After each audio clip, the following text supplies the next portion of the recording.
Menakutkan kalau dipikirin ya. Kalau dijalanin, wuh, roller coaster.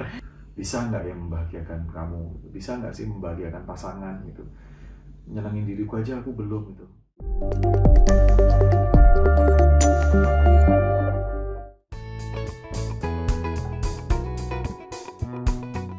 Yang terlihat di sosial media kayaknya emang adem ayem, tapi kan sebenarnya in reality kan kita ya tetap aja seperti pasangan yang lain gitu. Pasti ada konflik, pasti ada adu debat, hal terkecil antara siapa yang mandi duluan atau bahkan siapa yang suka naruh handuk sembarangan, itu pun kita laluin gitu. Jadi kayaknya kalau tips sih Tipsnya sebenarnya adalah nikmati dari perjalanan itu sendiri. Sebagai pasangan itu ya selalu kita jangan lupa, biasanya kan begini, ada peribahasa ngomong kalau sudah dapat ikannya ngapain dikasih umpan gitu. Nah, mungkin adalah usaha-usaha dan upaya-upayanya untuk membuat pasangan itu untuk saling masih tetap kagum, untuk saling memuji, untuk saling tetap ngasih kejutan juga gitu ya. Tetap hubungan tuh ternyata perlu untuk dikasih bumbu-bumbu lagi, dan bumbunya itu banyak banget. ya kalau bisa disiram tanamannya agar tetap tumbuh subur. Baik.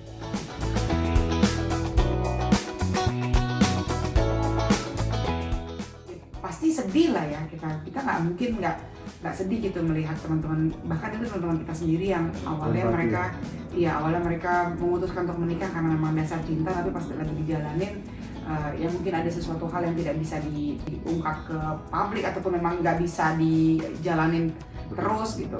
Nah, ya itu memang pilihan masing-masing, tapi yang pasti kita sih melihatnya ya sedih pasti ya. Sedih dan apa namanya, tentang perceraian sih sebenarnya lebih ke gini, mungkin karena public figure ya, berita perceraian kayaknya terus di blow up, jadinya 1 bulan isinya mungkin beritanya itu. Sebenarnya banyak orang yang menikah juga, banyak orang yang merayakan bahagia juga memang, tapi karena mungkin berita perceraian kayaknya lebih seksi ketimbang kebahagiaan kayaknya gitu. Jadi ya kita berharapnya adalah semoga banyak orang yang ikut merayakan bahagia juga, dan akhirnya vibes orang-orang tidak akan takut lagi dengan hubungan.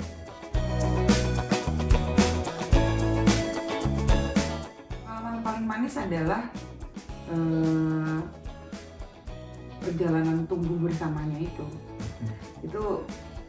manis banget sih. Tiba-tiba kita dari yang 2 orang terus tiba-tiba sekarang udah ada 3, kemudian nambah menjadi 4 member di dalam keluarga. Itu kayak manis aja gitu, kok bisa ya gitu, dari yang kita cuma suka-sukaan lihat-lihatan doang terus akhirnya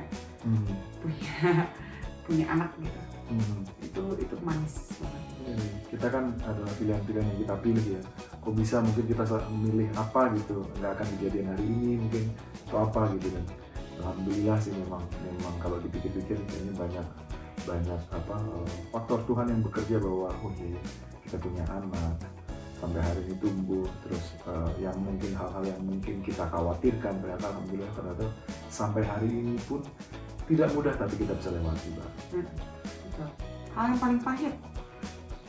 paling pahit dalam rumah tangga. sebenarnya kerikil-kerikil kecil dalam rumah tangga kami itu bukan menjadi sesuatu hal yang besar, jadi nggak pernah kita anggap itu adalah sesuatu hal yang pahit.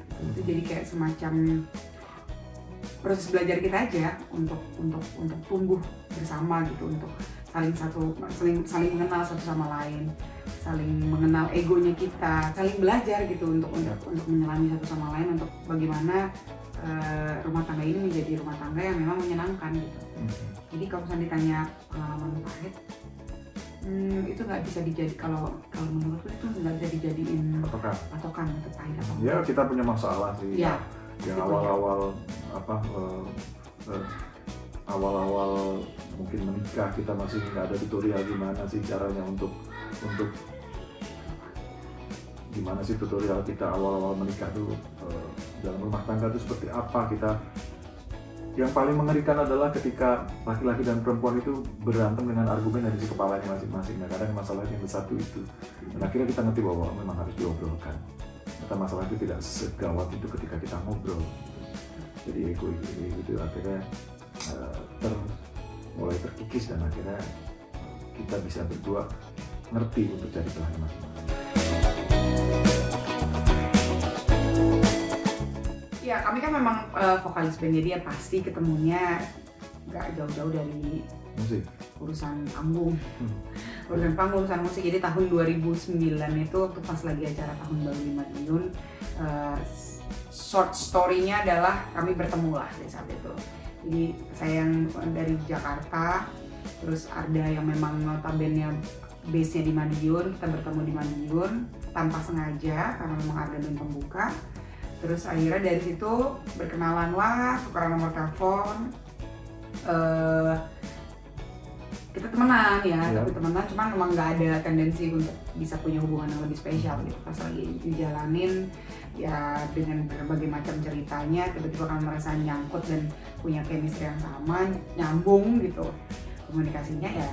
Kita menjalani dan itu juga cukup panjang, kayak ada LDR, terus juga ada drama-drama kecil-kecil setiap hubungan, terus ya itu PDKT-nya sih ya kayaknya nggak ada PDKT gimana karena memang kita kan hubungannya jauh ya. Saling membutuhkan sih pada akhirnya, bahwa ternyata Tantri seorang rockstar bisa ada rasa kesepiannya juga, dan saya yang setelah mengalami banyak hal badai di hidup saya juga rasanya udah deh, saya nggak pengen ngasih aja sesuatu ke orang lain, tapi nggak usah berekspektasi yang tinggi. Nah dari hal-hal yang rela kita lakuin itu, akhirnya justru kita malah nggak ada tendensi untuk wah kita ada transaksional nih, untung rugi nggak, justru kayak pengen ngasih aja. Nah sampai ternyata hubungan itu berjalan sampai 5 tahun dan akhirnya kita memutuskan untuk married. Selebihnya kalau pengen tahu cerita tentang perjalanan PDKT dan lain-lain itu bisa langsung baca bukunya aja kan, sudah dibukukan dan ditulis langsung oleh Arda. Belak-belakan ya. Pelabuhan Terakhir ya.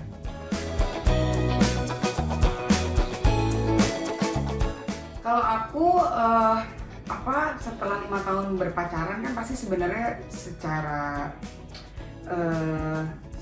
karakter kurang lebih tahu lah, walaupun memang ya namanya pacaran masih banyak yang ditutup-tutupin gitu. Pas udah menikah akhirnya banyak sisi lain Arda yang memang harus saya selami lebih dalam lagi, dan memang harus bagaimana caranya mengimbangi mengimbangi gitu, bukan yang ternyata ternyata begini sih ya, namanya sudah menikah kan, dan kita sudah janji sehidup semati, jadi memang harus dijalanin gitu apa yang sekiranya tidak terlihat pas pacaran.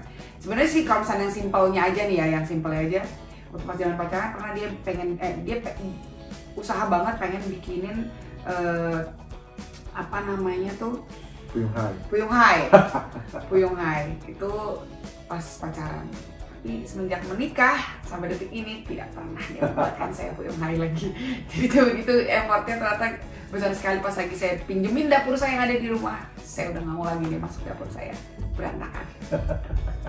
Kebiasaan ya mungkin yang baru tahu setelah married justru adalah ketika mungkin paling kalau mau ngobrol tentang sesuatu gitu memang harus nunggu momen lagi capek nggak, lagi moodnya seperti apa. Nah itu memang nggak bisa lagi pengen ngobrol, lagi pengen ini gini, karena di rumah tangga itu beda banget ketika sama pacaran gitu. Ketika udah rumah tangga udah ada anak, udah ada apa gitu, udah ada pikiran, udah kemana-mana, udah antara bagi waktu kerja, anak, jadi ngatur itunya yang benar-benar sudah berbeda nih.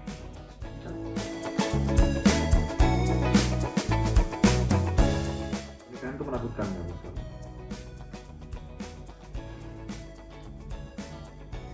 Menakutkan kalau dipikirin ya.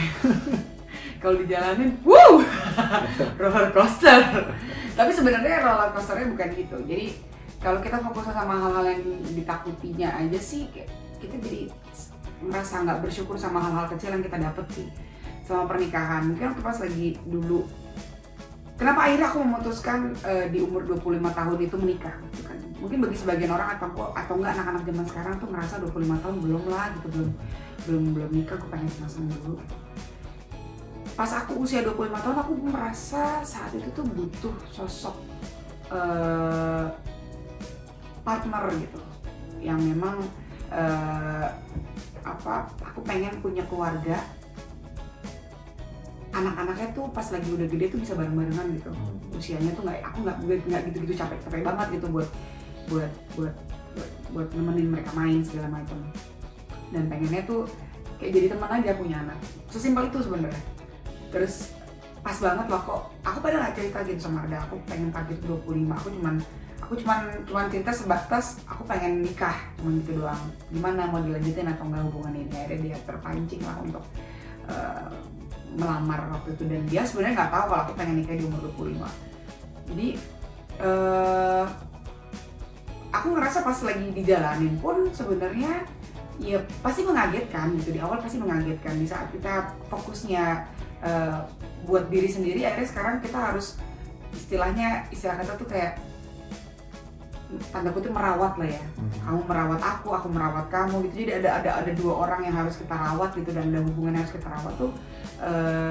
Kadang ada sisi harus menekan ego sendiri, tapi kadang ada sisi yang menyenangkan gitu. Kalau misalnya pengen sayang-sayang sama orang tuh ya nggak perlu jauh-jauh lagi gitu.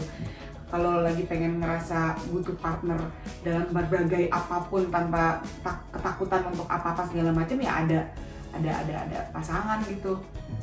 Jadi ya kalau ditanya lagi menakutkan atau enggak, menurutku jawabannya aku menikmati pernikahan. Menikmati. Kalau andaikan itu pernikahan itu penyesalan, itu adalah penyesalan paling indah ya. Kenapa? Karena kita nggak bayangin ya berdua terus tiba-tiba ada anak gitu. Rasanya ada orang di hidup kita yang tiba-tiba nyempil orang yang lahirnya anak yang kita kok rela banget ya kerja buat mereka, kita kok rela banget ya nungguin di rumah sakit, kita kok rela ya nganterin dia sekolah, kok rela melakukan hal ini ke orang lain yang tiba-tiba muncul di hidup kita gitu. Ya itulah ternyata sebuah pengorbanan, karena ibadah yang gak mudah itu adalah pengorbanan itu sendiri. Dan gimana kalau ternyata diri kita itu adalah prasangka gitu, kita kayak magnet. Kalau orang takut terus akhirnya ya memang ketakutan terus ya. Tapi gimana kalau prasangka bahwa pernikahan itu amin kita harapannya selalu gitu, bahwa apapun bisa kita hadapi. Harusnya dua orang yang bisa menghadapi masalah akan lebih mudah karena dipikir bareng, ada anak-anak dan segala macam. Jadi memori-memori itu sangat indah. Dan kalau orang bilang katanya apakah pernikahan menakutkan, merebut kebebasan dan segala macam, beda ya. Kalau mempersiapkan menikah dengan takut menikah itu dua hal yang berbeda. Mempersiapkan menikah itu betul banget harus secara mental disiapkan, secara finansial mungkin dan segala macam, itu penting banget. Yang terutama sih mental ya. Gitu. Begitu dua orang sudah sepakat dan berkomitmen dan akhirnya memutuskan untuk aku mau married gitu. Dan itu maka janjinya sama Tuhan gitu. Dan itu harus dilakukan dengan baik gitu, untuk tumbuh bersama gitu. Nah, tapi kalau takut menikah, dengar kata takut aja sudah takut udah negatif word ya, udah kata-kata yang negatif gitu kan. Semacam semesta mengamini gitu. Jadi banyak muncul yang kita lihat tuh hal-hal yang menakutkan. Iya. Jadi kalau aku sih melihatnya jangan mentang-mentang aku tadi cerita di 25 tahun aku merasa diriku siap untuk menikah, bukan berarti yang lain juga begitu gitu. Jadi memang blueprint ya. Iya, kalau misalkan memang siapnya di usia 30 ke atas juga nggak masalah juga, itu kan pilihan masing-masing gitu. Tapi ya memang kalau menurut kami gitu, pernikahan adalah suatu hal yang menyenangkan dan bisa kami nikmati ya. Halangan atau pertimbangan kenapa yang paling lama dalam proses menikah, kalau buat aku ya jujur ya, yang aku tulis di buku Pelabuhan Terakhir itu memang bahwa yang mengerikan itu adalah pola pikir kita. Sebenarnya masalah itu mungkin nilainya ya tadi itu 30%, tapi karena pola pikir dan responku jadi masalah 70%, jadi masalah itu 100%. Nah itu ketakutan kekhawatiran bisa nggak ya aku membahagiakan dia, bisa nggak ya membahagiakan kamu, bisa nggak sih membahagiakan pasangan gitu, nyenengin diriku aja aku belum gitu. Ada pertanyaan gitu awal-awal menikah ya, bisa nggak ya, pengen nggak menikah, pengen, tapi bisa nggak ya. Akhirnya setelah sadar bahwa kayaknya aku orang yang bodoh deh gitu, menyia-nyiakan ada seseorang yang hadir berapa tahun nemenin dari bukan nol tapi minus gitu, tapi masih mikir gimana cara membahagiakan itu. Aku mengakui bahwa aku adalah laki-laki yang bodoh dan tidak cepat untuk bahwa ya apalagi yang ditunggu gitu. gitu. Lu cuma ngumpulin benda doang gitu, tapi jiwamu enggak gitu. Sedangkan sudah dikasih Allah jodoh gitu, ini di depanmu gitu. Nah, saat itu memutuskan bahwa ini deh masalahnya di aku gitu. Dan ternyata dua masalah yang sering terjadi gitu. Laki-laki merasa bahwa bisa nggak sih, perempuan yang merasa bahwa lu serius nggak sih gitu. Tapi itu kayak di sinetron The First Offer tuh rasanya ada dua orang, bisa nggak ya, lu kapan sih gitu. Nah itu ternyata laki-laki itu berbeda gitu. Tapi setelah sadar jadi laki-laki yang bodoh, wah harusnya dari dulu.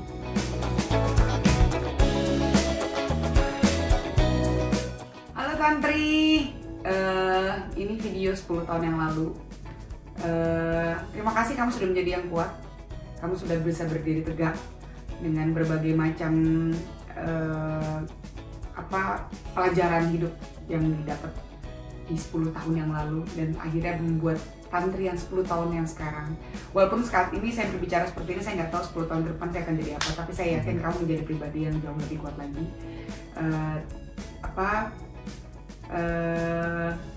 Semoga kamu sehat ya, karena 10 tahun sekarang usia sekarang Bapak ya, sudah masuk ke hampir ya kepala 4, udah 4 ya, kepala 4 ya.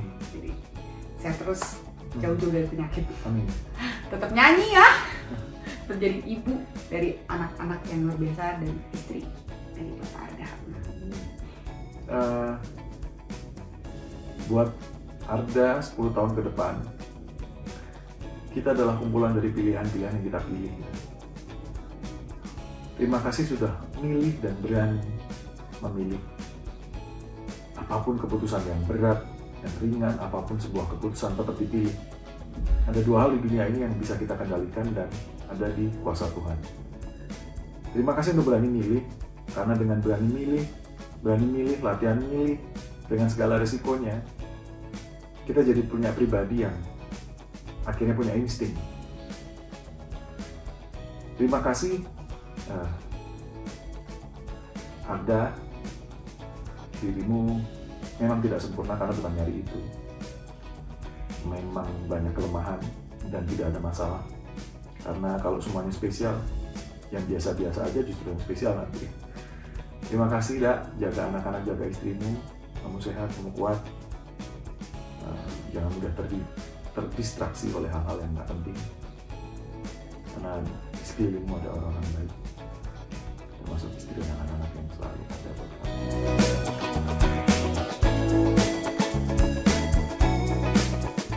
Jadi setelah momen haji waktu itu, terus kita merefleksi bahwa wah ya Allah, kita udah ternyata 10 tahun menikah gitu. Terus kan tahun lalu di 9 tahun bikin buku, di 10 tahun pengen bikin lagu gitu. Judulnya apa yang pas dengan kita, bahwa oh iya ya, ternyata kita ini menginginkan diri kita upgrade, pengen diri kita itu tumbuh gitu. Kita kalau udah melewati badai kan katanya kita bukan lagi orang yang sama. Nah setelah itu timbul di kepala aku bahwa kayaknya aku mau bikin deh judul Tumbuh Bersama. Di kepala udah ada Tumbuh Bersama. Tiba-tiba pas lagi nyetir itu tiba-tiba aku nyanyi, aku tak bisa setia sendirian, bantu aku untuk saling agar tercipta hubungan gitu. Udah jadi nada dan liriknya, nggak ngerti kenapa udah jadi gitu. Karena memang pengen, karena kan katanya kalau lagu Mau Jujur adalah lagu yang apa yang kalian rasakan saat itu juga gitu. Dan mungkin saya lagi merefleksi hubungan, langsung aku ngomong sama Tantri, udah yuk kita bikin lagu. Aku punya lagu nih, judulnya Tumbuh Bersama, liriknya begini. Aku mau duet sama kamu, padahal kita pasangan musisi, tapi kok dalam 10 tahun nih kita duet itu cuma satu lagu gitu. Yuk kita duet yuk, untuk terima kasih dan atas hubungan kita, dan terima kasih untuk anak-anak biar tahu bahwa bapak ibunya nih saling mencintai loh gitu. Biar mereka tidak jauh-jauh mencari idola, biar di rumah tangga sendiri, di dalam rumah yang kecil mungil ini, untuk jadi kita aja yang jadi idola mereka gitu. Kita berharapnya begitu. Dan lagu itu begitu dinyanyiin Tantri dengan beda banget, kamu effortless banget kayaknya, beda banget sama Kotak ya, tiba-tiba Identitas baru. identitas baru Tanti Shalindri. Jadi kita ke Bang Tayo gitu ya untuk diproduksi musiknya gitu. Langsung diproduksi musiknya, jadi cepet banget, langsung rekaman ya, langsung jadi. Ya ini jadi kayak sebuah lagu yang memang ya pas Arda ngasih denger refnya itu, wah bagus banget gitu refnya gitu. Terus pas dikasih lihat keutuhan satu lagu itu, rasanya ini liriknya terlalu indah gitu, dan mungkin banyak yang relate juga gitu dengan lirik yang memang sebagus ini gitu. Ya udahlah, ini nyanyiin. Terus pas lagi take vokal pengen keluar dari zona nyaman aja. Biasanya kan kalau sama Kotak kan powerful, terus juga perlu effort gitu nyanyi. Tapi kalau ini tuh kayak effortless aja. Pengen memberikan sajian berbeda, identitas yang baru itu Tanti Shalindri. Jadi keluar dari zona nyamannya Kotak sebagai Tanti Kotak, tapi berdiri sendiri Tanti Shalindri dengan Arda. Nah, dan senang banget sih begitu lagunya rilis gitu.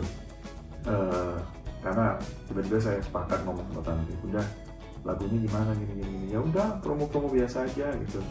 Berharapnya adalah orang-orang nggak tiba-tiba harus chart nomor 1.